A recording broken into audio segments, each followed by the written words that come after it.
Hey everybody, it's raining today. Not much action going on as far as going out and hunting, but I am working on this little Avenger 17 today. This one's kind of an interesting gun. It surprised me. Because it's got a lot of power for a 17. I'm shooting a 16 grain JSB Beast out of it. It's about 963 feet per second, so that's scooting. I can tune it hotter. I can tune it well over 1,000 with the work and the porting I've got done on this gun, but that seems to be a good spot. I might try shooting it faster and see if it's stable at a faster speed. So I built one of these guns, the long version, the regular rifle version, for my friend. And I was intrigued with 17 shooting a heavy projectile because for me, a lot of times when I shoot at birds at longer ranges, I might hit them in the wing or in a flight feather, you know, someplace where it's not going to make it through with the regular 22 caliber.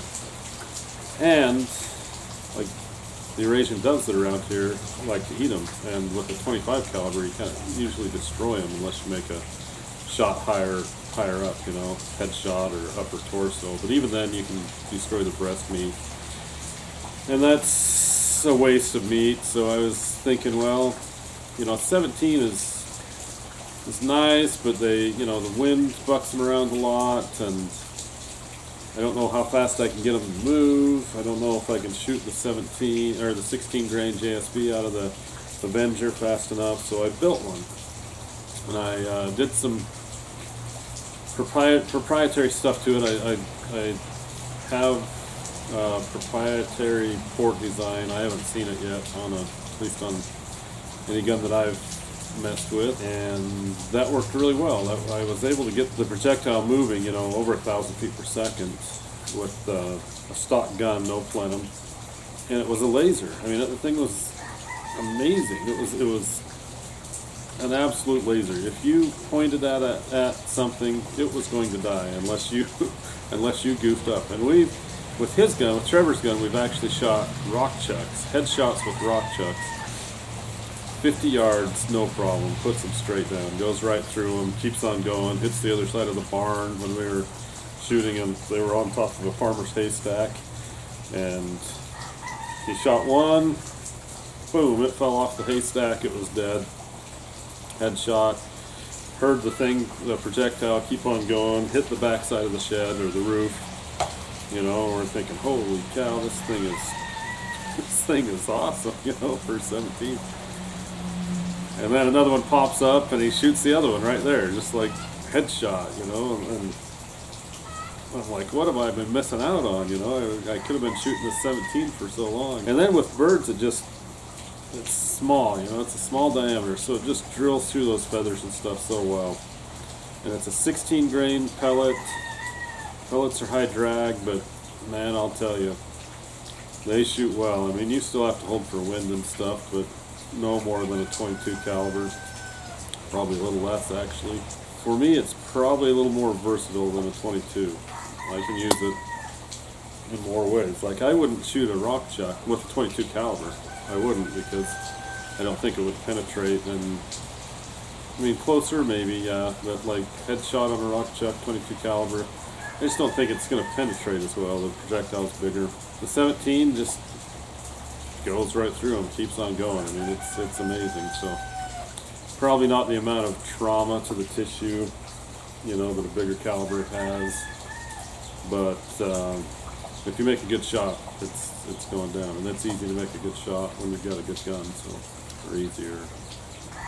So today I've got this set up. I've just put it back together. I have a little trigger mod that I did to it to make it so it has an adjustable sear, so that the sear moves just a tiny bit and then it breaks. So now the trigger is first stage, a little bit of pull, engages the second stage, and then it's super crisp right off that. I mean, just barely move your finger and it breaks. And that's changed the way this gun behaves. I think that's more a trait of the bullpup. They have a lot of travel in the trigger. They really The trigger's nice, it's easy, it's not notchy or it's very smooth, but there's a lot of vagueness there when you start to engage and you start pulling, you're thinking, when's it gonna go? And then it finally goes. And it's a little hard to make a good shot. But in this case, now with this little mod I've done, that I'll be putting on some of the guns that I'm going to build, that's sweet. I mean, this is a match quality trigger now. You know, this is a nice trigger. Super good for hunting. It's probably a good trigger for hunting. It is a good trigger for bench rest if you wanted to do that. So I thought I'd just give you a little info on it. Not a lot done to this gun as far as add-ons and stuff, but I have added on the sear adjuster. I've done the barrel work, and I've cut the rifling so it's a nice taper into the rifling. Pellet engages easier, doesn't deform it as much, that makes it more accurate. Polish the rifling, and the forward barrel band, one of my forward barrel bands on it right here, and a little port work, and it's and that's what it is. I mean, it's awesome. Oh, and my, of course, a Sidewinder magazine, 44 shots for the 177. You need it. So let's shoot some pellets down range and show you what this thing does, kind of power it has. I've got a little gong down there. It is aluminum, but it's thick, pretty thick aluminum, and you'll see how this thing knocks it around. I mean, it'll flip it up almost over the top, and it's a 4-inch gong, 1/4-inch thick aluminum. Usually a 17 wouldn't do much to that thing and make it just, you know, a little bit, but you'll see what it does. So it's pretty impressive. I'm kind of in love with these guns now. This little 17. This is my favorite, you know, pellet gun right now. The other day we were shooting a pigeon, well, Trevor was 168 yards away, and he was able to hone it in to hit within an inch of one of them. I mean, he was like, oh, that one went here, this one went a little closer. Within 3 shots, he was locked in on them. He has no ballistics on the gun. He doesn't really know where it's hitting at 168 yards. He's just kind of guessing. And he was able to walk it in, and then he hit, you know, walking in, and he hit within an inch of one of them, and, you know, they all flew off. But I think one more shot, and he would have had him. That's 168 yards with a 177. I mean, that's amazing. So, I don't know if that's practical, or, you know, send a lot of pellets down range to do that. And if you can walk it in, I guess maybe that's one thing. But pretty amazing, you know, 100 yards, pretty easy. So yeah, let's shoot this target and show you what this thing's doing, and I think you'll be impressed with how it interacts with this target. Alright, this target is 50 yards, and the gun is pretty well zeroed at 50 yards.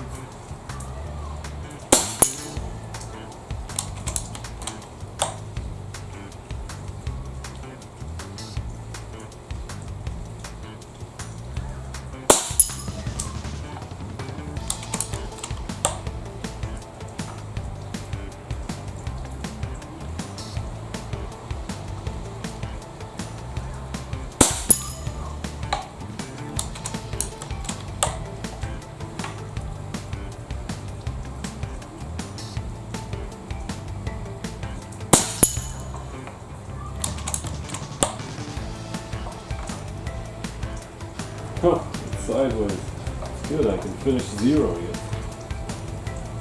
Left. Let's try one. Too close.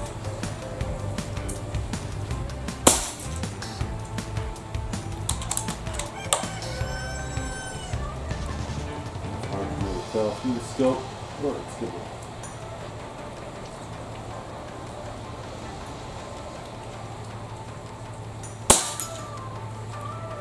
Go. So we're going to call that 0 right to left.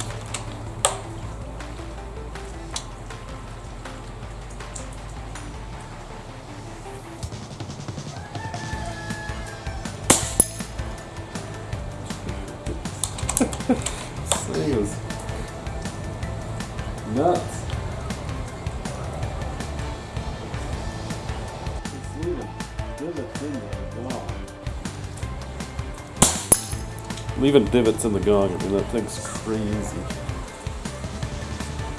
Such a nice day. It's perfect temperature. The rain's coming down. It's rained pretty heavy here a few times. I mean, go to rain for an hour or two that heavy, we probably would have had some flooding. But so far it's just been kind of a steady drizzle and been a great day. Perfect temp. Yeah, so the Avenger bullpup and the long rifle actually in 17 caliber. I don't know. I love that setup. That's the gun I reach for the most when I want to shoot pellets. 17 caliber. Has enough power to take a rock chuck. You know, if you're doing anything over 100 yards, probably take the impact, so I can, you know, shoot them with something with a little power. But that Avenger's got power; it goes right through them. I do have a Wildcat. The Wildcat's also very nice. Hard to say. I mean, the Wildcat's 25 caliber. Got to shoot those some more and see which one I end up preferring. And to make that kind of comparison, I'm sure there'll be a lot of people that think I'm crazy, but with the stuff that's done to that gun, it's pretty sweet. Pretty sweet. Here comes the rain again. Not going to do much today besides watch the rain and make a little video, I guess. But, oh, one other thing. Anybody that watches this, if you got any suggestions on a camera that I can upgrade to, I need a camera that will zoom. This one I'm using is a little Panasonic, I think. Where are you? Panasonic. Little Panasonic, but I need something that I can plug external mics into so we can make some decent videos. Our audio sucks. So we need to upgrade that. So anybody has a suggestion for a good camcorder, anybody that has a suggestion for a good camcorder that doesn't break the bank, that would be great. So we'd need to have external mic inputs so we can run mic packs when we go. I've kind of gotten out of the videos because I've had a lot of people say, oh, the audio sucks, the music's too loud, I can't hear what you're saying. Can't hear what I'm saying because you just can't hear what I'm saying. The audio sucks. So yeah, I'll do some research. Maybe somebody out there has something that'll work. So far it looks like a Sony's probably the best one, so we'll try it out eventually here, see if we can get some more videos. Anyways, everybody, yeah, you guys take care. Hope everybody's doing good. See you next time. If you like what you saw today and you'd like to support the channel, please like and subscribe. That'll help us in our efforts to bring you more content. Thanks for watching.